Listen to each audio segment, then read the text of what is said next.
ಏನು ಎಲ್ಲಿ ಇವತ್ತು ಅಜೆಂಡಾ ಬದ್ಧತೆ ಒಂದಿನ ಅಂದ್ಕೊಂಡಿದ್ದೀರಿ ಇದಕ್ಕೆ ಪ್ರಮುಖವಾದ ಕಾರಣ ಆದರವರು ಅಮಿತ್ ಶಾ ಅವರು ಬಾಬಾ ಸಾಹೇಬ್ ಅಂಬೇಡ್ಕರ್ ಅವರು ಬರೆದಿರೋ ಸಂವಿಧಾನದ ಅಡಿಯಲ್ಲಿ ಅವರು ಇವತ್ತು ಗೃಹ ಮಂತ್ರಿ ಆಗಿರೋರು.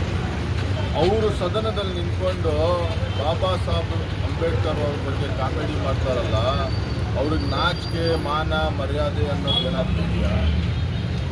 ಅವರು ಒಬ್ಬ ಗಡೀಪಾರ ಆಗಿರೋ ಅಂಥ ವ್ಯಕ್ತಿ ಅವ್ರು ಎತ್ಕೊಂಡು ಎಲ್ಲ ಜನ ಮುಂದೆ ಬಂದು, ಈ ದೇಶದ ಜನ ಮುಂದೆ ಬಂದು ಅವರು ಕ್ಷಮೆ ಕೇಳಲೇಬೇಕು. ಅವ್ರ ಕ್ಷಮೆ ಏನಾದರೂ ಕೇಳಲಿಲ್ಲ ಅಂದರೆ ನಾವು ಉಗ್ರವಾದ ಹೋರಾಟಗಳನ್ನು ಮಾಡ್ತಿದ್ದೀವಿ. ಅವರು ಅಂದ್ಕೊಂಡಿದ್ದಾರೆ BJP ಅವರ ಅವಧಿಯಲ್ಲಿ ಅವ್ರ ಸರ್ಕಾರದಲ್ಲಿ ನಾವೇ ರಾಜರು, ನಾವೇ ಮಹಾರಾಜರು, ನಾವು ಹೇಳಿದ್ದೆ ನಡೆಯುತ್ತೆ ಅಂತ. ಜನ ಮೂರ್ಖರಲ್ಲ ಸ್ವಾಮಿ. ಏನು ಮಾತಾಡ್ತಾ ಇದ್ದೀರಾ, ಯಾವ ಜಾಗದಲ್ಲಿ ನಿಂತು ಮಾತಾಡ್ತಾ ಇದ್ದೀರಾ ಅನ್ನೋದು ಫಸ್ಟು ನಿಮ್ಮ ತಲೆಗೆ ಹಾಕ್ಕೊಳ್ಳಿ. ಒಳ್ಳೆ ಜೋಕರ್ ಥರ ಮಾತಾಡಿಗಳೆಲ್ಲ ಮಾತಾಡಿದ್ದೀರಿ. ಏನು ನೀವು ಅಂತಿರೋದು? ಏನು ಬಾಬಾ ಸಾಹೇಬ್ ಅಂಬೇಡ್ಕರ್ ಅಂದರೆ ಸುಮ್ಮನೆ ಅಂದ್ಕೊಂಡಿದ್ದೀರಾ? ಮನೆಗಳಲ್ಲಿ ಅವ್ರ ಫೋಟೋ ಇಟ್ಕೊಂಡು ಅವ್ರು ದೇವರು ಅಂತ ಜನ ಪೂಜಿಸ್ತಾರೆ. ಅವ್ರು ಬರ್ತಿರೋ ಸಂವಿಧಾನ ಅಡಿಯಲ್ಲೇ ನೀವು ಇವತ್ತು ಗೃಹ ಮಂತ್ರಿ ಆಗಿರೋರು. ನಿಮಗೆ ನಾಚಿಕೆ ಮಾನ ಮರ್ಯಾದೆ ಏನಾದರೂ ಇದೆಯಾ? ಇಲ್ಲ ನಮ್ಮ ಮಾಜಿ ಸಂಸದರಿದಾರಲ್ಲ ಮುನಿಸ್ವಾಮಿ ಅವರು, ಎಲ್ಲರೂ ಇದ್ದೀರಾ ನೀವು? ಬಾಬಾ ಸಾಹೇಬ್ ಅಂಬೇಡ್ಕರ್ ವಾದಿ ಅಂತ ನೀವು ಹೇಳ್ಕೊಳ್ತೀರಲ್ಲ, ಅಂಬೇಡ್ಕರ್ ಸಾಹೇಬ್ರ ಬಗ್ಗೆ ಅವರು ಕಾಮಿಡಿ ಮಾಡಿದಾರಲ್ಲ, ನೀವೆಲ್ಲಿ ಮಲ್ಕೊಂಡಿದ್ದೀರಾ? ಈಗ ನಿಮ್ಗೆ ಭಯ ಬರ್ತಾ ಇಲ್ವಾ ಆಚೆ ಮಾತಾಡೋಕ್ಕೆ? ಕೇಳ್ರಿ, ಇಲ್ಲಾಂದ್ರೆ ಕ್ಷಮೆ ಕೇಳಕ್ಕೆ ಅವ್ರಿಗೆ ಹೇಳ್ರಿ. ಮುನಿಸ್ವಾಮಿ ಅವರೇ, ನಿಮಗೆ ಕೇಳ್ತಾ ಇರೋದು ಡೈರೆಕ್ಟ್ ಮಾಧ್ಯಮ ಮುಖಾಂತರ. ಏನ್ರಿ, ಏನು ತಿಳ್ಕೊಂಡಿದ್ದೀರಾ? ನಿಮ್ಮ ಸಂವಿಧಾನ ಅಂದರೆ ಸಂವಿಧಾನ ಬರ್ದಿರೋರು ಅವರು, ರಚಿಸಿರೋರು ಅವರು. ಅವ್ರ ತ್ಯಾಗ ಏನು ಈ ದೇಶಕ್ಕೆ ನಿಮ್ಗೆ ಗೊತ್ತಾಗಿದೆಯಾ? ನಿಮ್ಗೆ ಗೊತ್ತಿದ್ದು ಏನು ನೀವು ನಾಟಕ ಆಡ್ತಾ ಇದ್ದೀರಾ?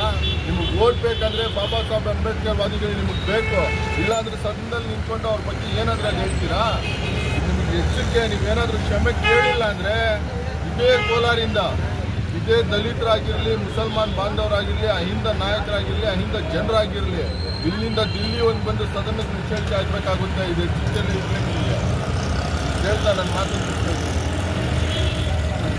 हिंदुस्तान वाले जो मुसलमान को क्वेश्चन करती हैं, तुम्हारे वास्ते कुरान बड़ा की संविधान बड़ा गलत, मुसलमानों के वास्ते बार बार ये क्वेश्चन आते रहता है। तो इसका जवाब कोई एक बार ओवैसी साहब भी देखो ही, तो अमित शाह को ये बिना सवाल करे अमित शाह जो है जवाब देखो ही। हमारा क्या बोले वो तो आपके सामने है, मैं नहीं बोलना चाहता। मुसलमानों से बार बार ये सवाल बोलती कि तुम्हारे वास्ते संविधान बड़ा कि कुरान बड़ा गलत को।